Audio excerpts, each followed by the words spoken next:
Bom, pessoal, então vamos abrir então essa sessão de perguntas.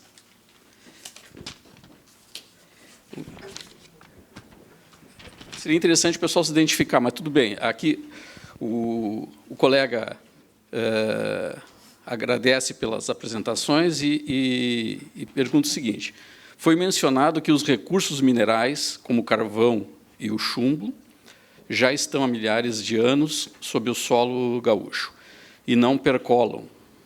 Não sei se, bom, vou passar para o Jorge depois, tu explica melhor, mas deixa eu só terminar aqui. No entanto, esses recursos ainda não se encontram em processo de extração. De que forma a extração pode alterar o presente estado de estabilidade que evita a percolação? Na realidade, na realidade não existe nenhuma rocha que não percole fluido, ou nenhuma rocha, né? Mesmo os basaltos, que são as nossas rochas mais duras, ela tem porosidade. Todas elas têm porosidade. Ela pode ser menor ou maior. Evidentemente que os rochas sedimentares, tipo os arenito, butucatu, que estão reservatórios de água, tem muito mais percolação. Mas mesmo as rochas duras, que a gente chama, todas elas têm porosidade. Então, a água vai percolando por elas iguais. E, mesmo assim, todas elas existem fraturas, ou falhas, que a gente chama, né? Mesmo que aqui se diga que não tem terremoto, né? Terremotos que causam danos, há movimentações constantes da crosta, né? Então, na verdade, existem várias falhas e fraturas onde há percolação de água. Então, esses tipos de movimentação existem sempre. Então, retirar ou não retirar, o que vai acontecer como a Magda falou um pouco, é desagregar a rocha ou diminuir o tamanho dos minerais. Então, os minerais tornam-se mais fáceis para alteração. Mais isso do que, na realidade, outra coisa, né? Então, na verdade, à medida que as pessoas vão tirando, vão usando, eles vão quebrando os agregados e formando quase um pó. Então, esse pó é muito mais fácil de ser alterado do que o natural que tem na rocha normal, né? Então, ela é muito mais fácil de ter contaminantes por causa disso, mas não porque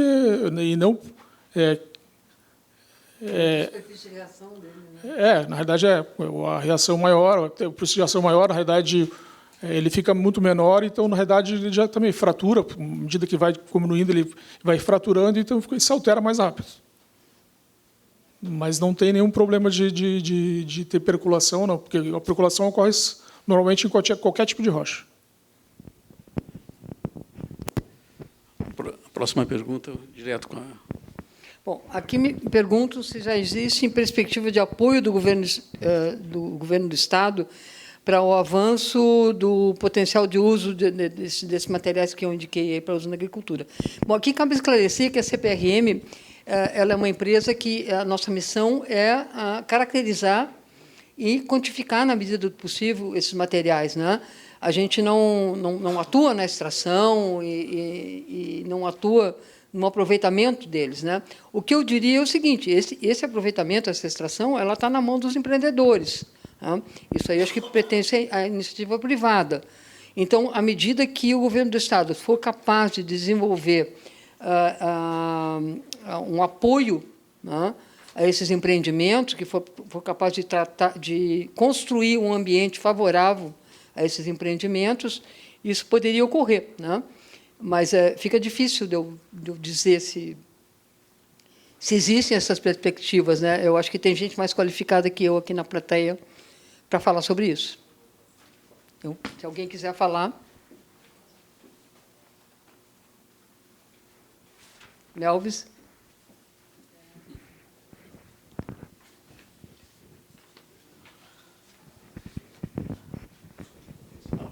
Obrigado. Não sei se alguém quer se manifestar sobre o que a Magda colocou.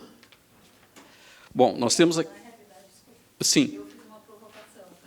Fez. No sentido de que a gente tem aí uma pesquisa excelente, com grande potencial, Então, seria a provocação de que o governo do Estado tivesse alguma linha de incentivo a isso.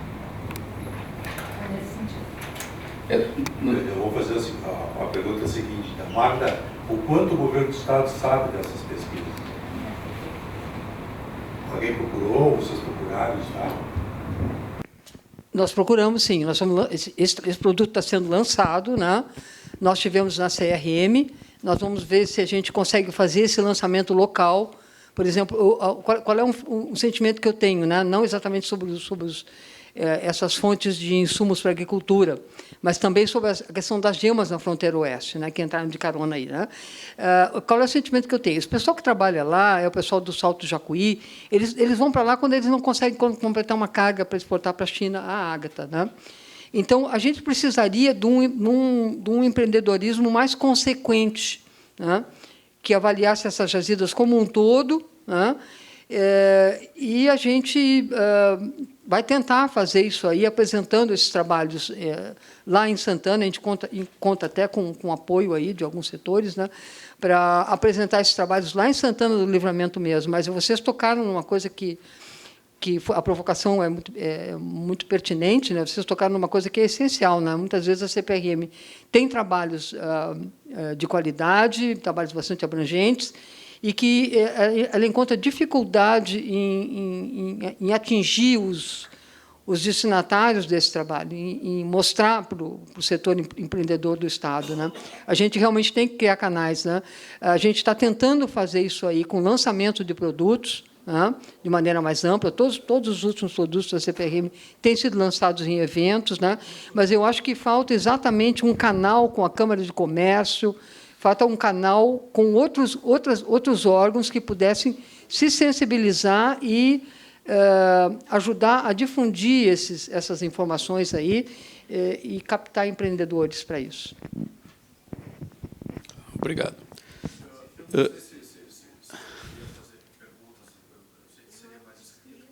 Não, pode. Só deixa eu já te dou a palavra, já que essas aqui chegaram antes, aí eu já te dou a palavra. Não tem problema, acho que na organização não tem problema.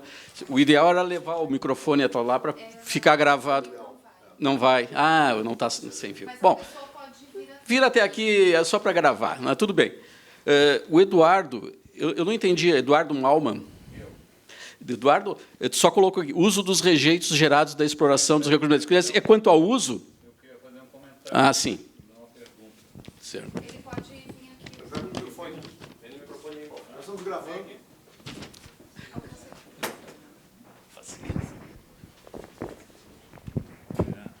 Parabéns pela palestra dos dois. Várias coisas foram ditas aqui, inclusive na CPRM, aqui, sobre a questão ambiental. Eu acho que o problema não está no carvão, o problema está após o beneficiamento do carvão e, posteriormente, na queima do carvão, num passado aí não muito distante, que não se tinha esse cuidado de aonde colocar esse pós-beneficiamento e depois o material que surgia na queima. E aí teve impactos ambientais muito fortes. Isso nós constatamos, né?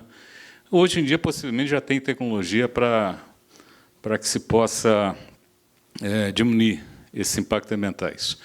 O que eu coloquei aí é que os recursos minerais, sejam eles explorados ou, posteriormente, sejam usados num processo industrial, eles geram alguns resíduos. O caso é das cinzas, por exemplo. E gera, hoje em dia, 3 tipos de cinzas. Volante, a de fundo, a pesada, e FGD, que é Full Gas Desiccation, que é uma mistura de cinza com cal hidratado. Né? E isso é um problema grande. Nós, quando eu era da Centec, estudamos muito isso aí, pesquisamos demais esses tipos de resíduos. E por incrível que pareça, eles não são explorados comercialmente. Apenas a cinza volante, que 30% da cinza volante é utilizada, apenas 30%. gera em torno aí de 2, 3 a 4 milhões de cinza ao todo, seja de fundo, seja cinza pesada, de cinza de volante, por ano. Isso não é pouca coisa. E mais, lá nos Estados Unidos, enquanto nós aqui geramos esses 4 milhões, lá gera 130, 140, na China vai para 300 milhões. É interessante que lá eles têm logística para que seja aproveitado futuramente essas cinzas. Aqui não existe essa logística. Simplesmente se mistura essas cinzas, contaminando essas cinzas e acabando com algo que poderia ter uma propriedade muito interessante para a aplicação. Então, o que eu queria propor aqui, quem sabe, uma outra palestra, para que se pense bem nesses resíduos que estão sendo gerados pelos recursos minerais e até nos processos industriais, para o que fazer com eles. A academia e nós, Centec, já pesquisamos muito isso aí. O uso. Um deles é a zeólita, ou zeolita, como você chama. Agora nós propomos um projeto da cinza volante, usá-la como, transformá-la numa zeólita, na realidade é um geopolímero, para asfalto morno. Parou-se aí porque a Centec, enfim, extinguiu. Então, e fora isso, nós temos outras pesquisas já desenvolvidas que não saem do papel simplesmente para o empresário já utilizar. Então, como perguntaram a você por que a pesquisa que vocês fizeram agora não são utilizadas, e o governo sabe, o governo também sabe das nossas pesquisas, e nada é utilizado. O que falta é incentivo político para que possam utilizar esses materiais, possivelmente baixando seus custos. Então, eu acho que poderia ter, quem sabe, um outro evento para falar desses recursos minerais que não estão sendo utilizados. Obrigado, viu, pessoal?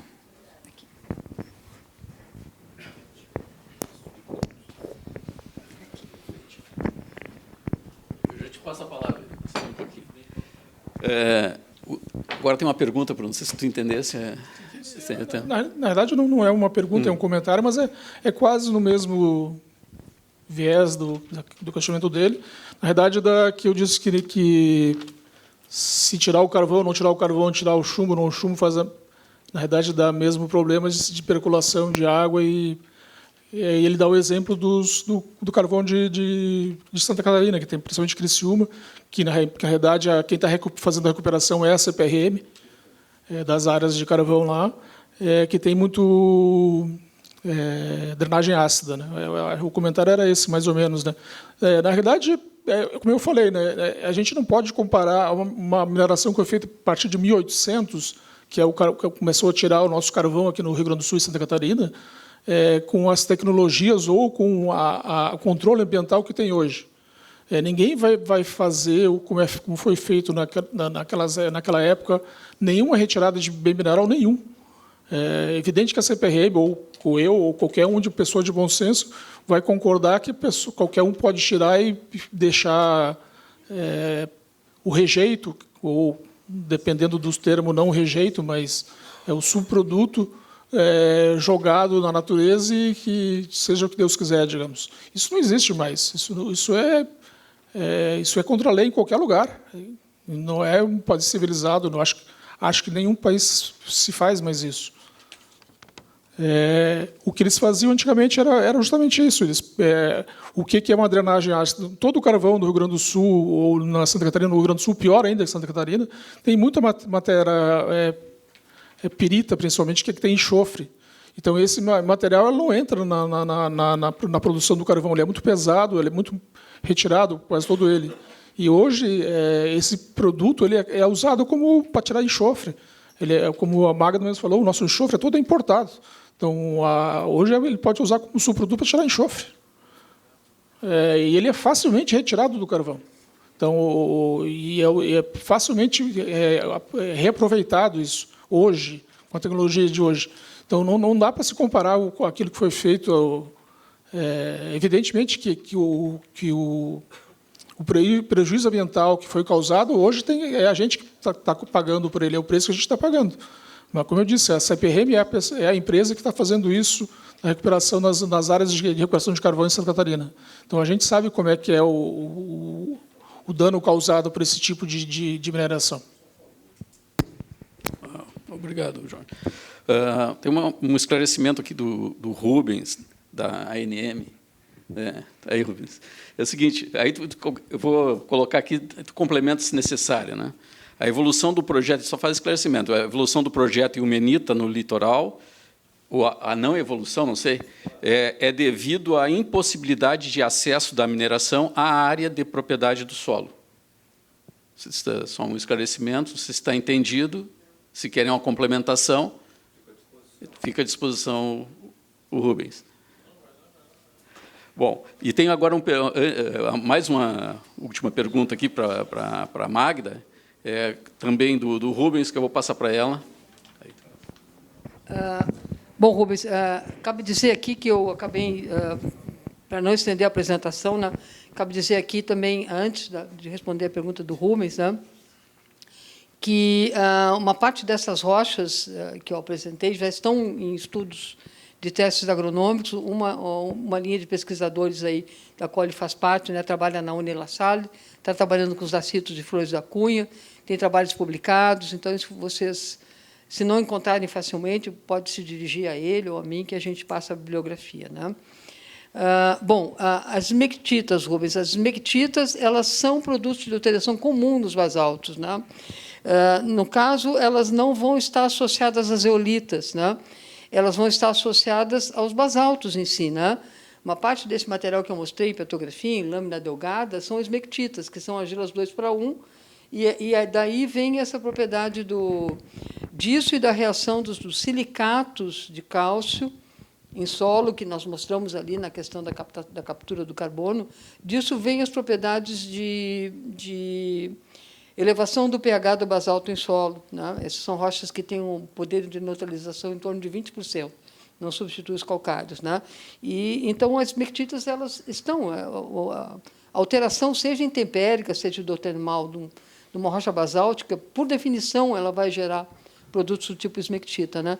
Não necessariamente associadas às zeolitas. As zeolitas, a gente está estudando, está concluindo que são formadas em ambiente diagenético, pela presença de areia, porque, só para informar aqui bem brevemente, né, esse vulcanismo todo ele se implantou num ambiente desértico. Então, enquanto ele não conseguiu soterrar esse deserto, ele não conseguiu congelar esse deserto com um volume muito grande de magmas, existia ainda, retornava o vento soprando essas areias entre um derrame e outro. E são exatamente a presença desse material de sedimento entre um derrame e outro, e fortemente miscigenados esses sedimentos à lava enquanto ela estava correndo, enquanto ela estava se deslocando para formar esses extensos derrames que constituem a nossa Serra Gaúcha. Aí. Então, ele ficou aprisionado, esse sedimento lá dentro, e depois a diagênese transformou isso aí em zeolitas, né? Espero ter respondido. Conseguiria ler até aqui? Não, é que é breve a pergunta, não sei se é necessário ir até aí. Fala que aí eventualmente tu faz uma introdução da pergunta para ficar gravado. Só eu vi, não só dos dois palestrantes, do Jorge e da Magda, falando da dificuldade em desenvolver esse empreendimento, como também do Melvis. Todo esse potencial que a gente tem. Aonde é que está o entrave disso? Seria a nível estadual e federal? Isso seria uma pergunta. E houve também, da parte de vocês, a exposição de que há uma dificuldade de fazer o empreendedor justamente investir nisso. Será que o empreendedor ele não está investindo por falta de conhecimento do potencial, e aí vocês estão fazendo esse trabalho, mas outra também por ele estar já escaldado de já ter tentado tantas vezes, ter feito os empreendimentos e ter encontrado entraves. Nós temos, por exemplo, um empresário hoje em dia que está bem falado no Brasil, que é o Luciano Hang, que ele está botando em todas as lojas dele o tal do atrasômetro. E ele tem lojas que estão levando mais de 300 dias, uma loja, nós não estamos nem falando de uma mineração ou algo em que as licenças são muito maiores, mas uma simples loja que está levando mais de 300 dias para ter licenciamentos. Então, a provocação é, será que realmente é a falta de conhecimento dos empreendedores, ou se há realmente ainda muitos entraves, seja estaduais ou federais, que não permitem o desenvolvimento disso? Responde. Olha, o que eu posso te responder, o pouco que eu sei, que eu achei muito interessante acompanhar o desenvolvimento do uso do basalto como remineralizador de solos no Triângulo Mineiro. Eu tive lá numa palestra em outubro, a convite da prefeitura, para você ver que essas coisas, às vezes, pode ter ambiência municipal, federal, estadual, federal, mas, no caso, a prefeitura, porque existe, por um lado, respondendo à tua pergunta, a grande demanda do produtor.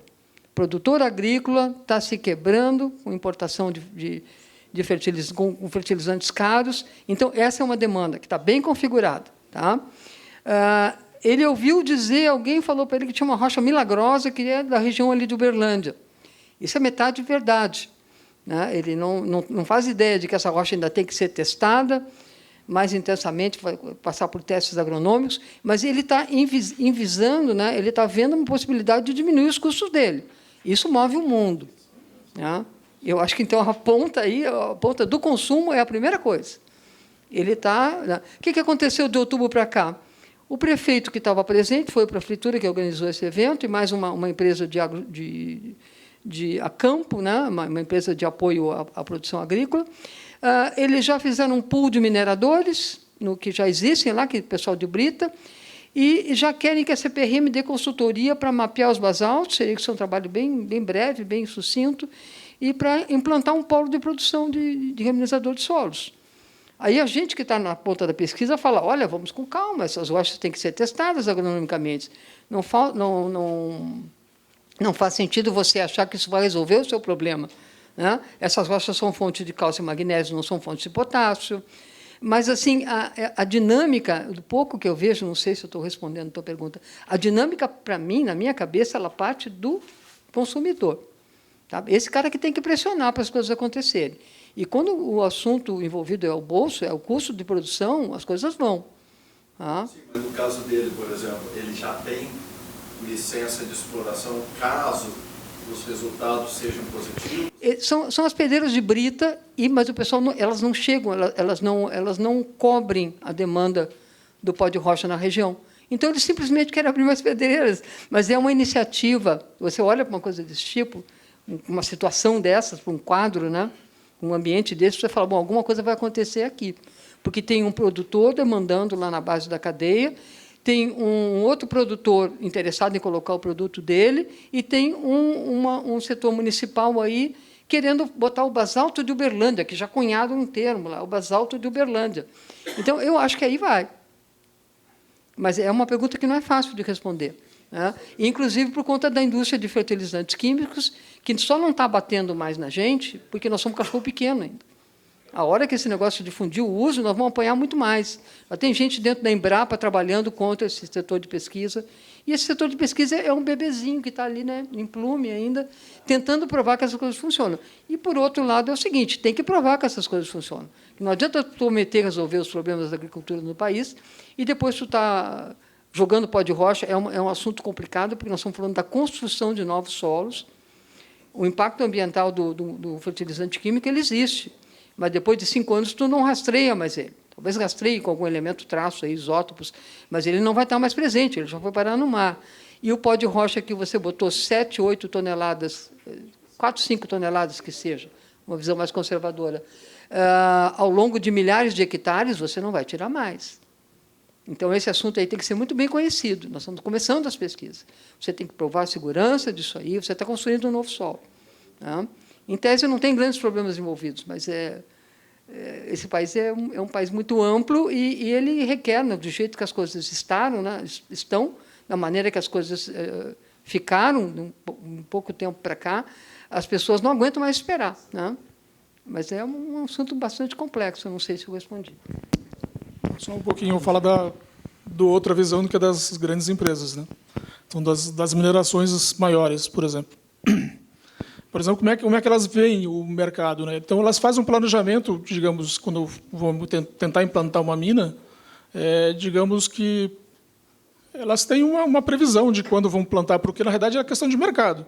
Então, elas planejaram que daqui a 5 anos vão abrir a mina, vão trabalhar ela por 20 anos, ou 30 anos, ou 10 anos, que seja, porque geralmente são, pelo menos 10 anos, são de longo prazo, para ter o retorno. Porque elas nunca vão ter o retorno no primeiro ano, elas vão ter retorno depois de 10, 15 anos.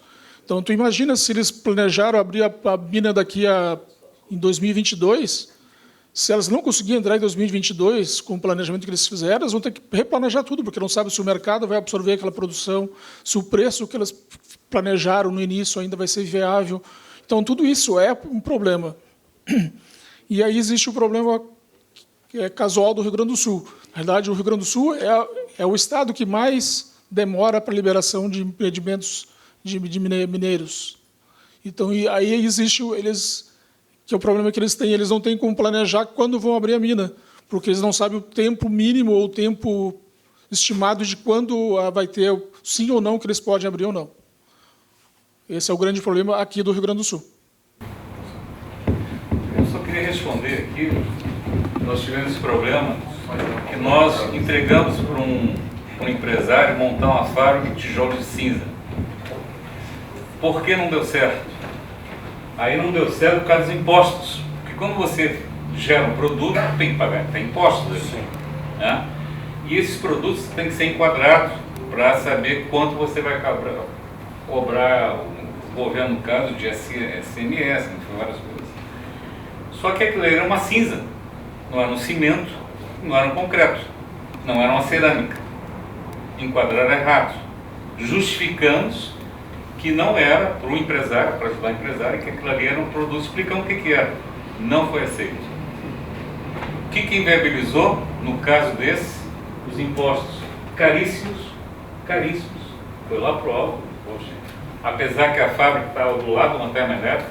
E até resolver um problema de resíduo. Até resolver um problema de resíduo. O que deveria fazer o governo? Incentivar. Claro. Através do, quem sabe, da diminuição ou não. Eduardo, obrigado aí, Vlad. Isso aí dá para continuar no cafezinho. É um bom papo na hora do lanche. Não, sim. Não, só a questão de tempo aqui. Eu preciso... Só complementando o que o colega do CPRM falou. Agora, a CRM recebeu uma comitiva da China. Tá? O Brasil não produz 1 litro de metanol. O chinês tem tecnologia para produzir o metanol a partir do carvão. De 3 quilos de carvão, eles produzem 1 litro de metanol e ainda produzem ureia e amônia como subproduto. Né? Isso é uma usina piloto, mas uma usina piloto para 100 mil toneladas anuais de metanol, investimento em torno de 100 milhões de dólares. Né? Então, iniciar um processo desses, de grandes indústrias, tu movimenta muito dinheiro. Né? Então, existe o mercado, existe a tecnologia, existe o investidor. Isso vai se definir. Agora, as licenças ambientais, todo o processo aqui é muito lento. Né? Então, se deu uma expectativa que esse empreendimento, se o chinês chegar amanhã com 100 milhões de dólares, já com a tecnologia, tu não consegue colocar um empreendimento desse em menos de 5, 6 anos em linha de produção. Então, é muito tempo. Né? E esse é um dos gargalos do desenvolvimento brasileiro. Né? Mas nós temos carvão aqui em Candiota para abastecer várias usinas termoelétricas e gaseificar e fazer metanol para 500 anos. Tem 1 bilhão e 500 milhões de toneladas de carvão. Então, o momento é muito propício para essas tecnologias. Quando se pensa em carvão, você pensa em geração de energia. Né? Hoje, tu produz metanol, produz subprodutos, então é um campo muito fértil. Obrigado, Melvas. Mais alguma pergunta, algum questionamento? Bom, vou então agradecer ao Jorge e à Magda pela palestra, pelos esclarecimentos, foi muito interessante para nós. Ainda ficamos com alguns temas de casa, talvez, para o futuro, né? Pelo menos ideias, não temas de casa, mas ideias, né? A questão do aproveitamento do subproduto da mineração, essas pesquisas que são feitas e não tem link com o empreendedor, o pequeno minerador nós temos pequenos mineradores, até informais, que precisariam ser melhor tratados e extrair. Ali tem um poder econômico muito grande, né? Então, mais uma vez, agradeço a atenção de vocês. Passo a palavra lá para o Silvio. Obrigado. Nosso mestre de cerimônia. Obrigado, então, o GRE.